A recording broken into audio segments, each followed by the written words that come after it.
in right now. Looking good for Mr. Sestak at this point. Talk about the optimism you guys have from what you're seeing at this point.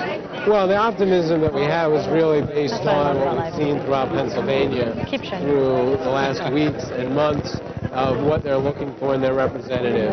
And it certainly has been a challenge.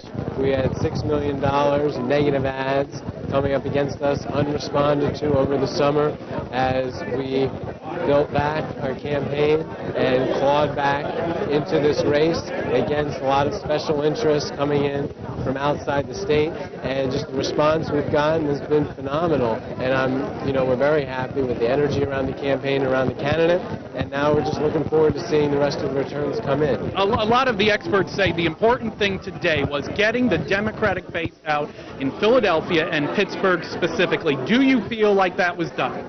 Oh, well, certainly we're encouraged by the fact that a lot of people come out and vote throughout the state. There was high numbers reported in Erie, in the Lehigh Valley, not just Pittsburgh and Philadelphia, in Center County, that a lot of students from Penn State came out to vote. And we've always certainly encouraged people to come out to vote because it's the right thing to do.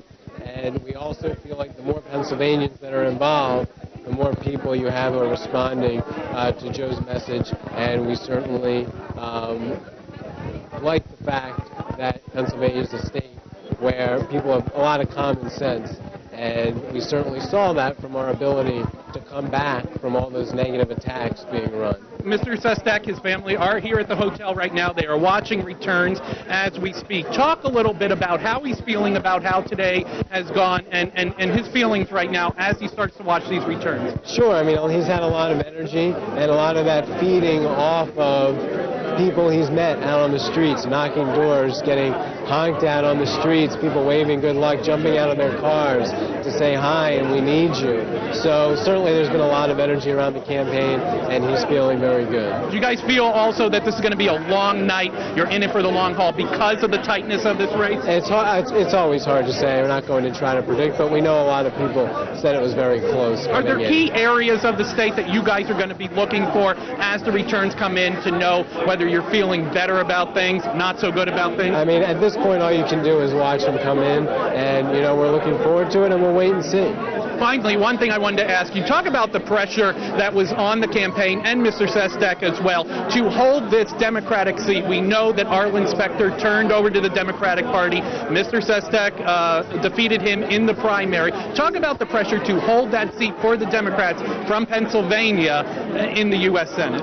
Well, I think that there's a lot of pressure because of how difficult a time this is right now.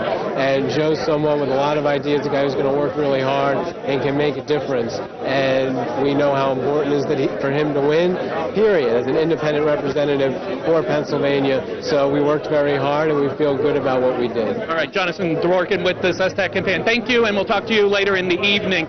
That's the very latest from happening right here in St. David's, Pennsylvania. We're live outside of Philadelphia. Now back to you in the studio. We'll definitely be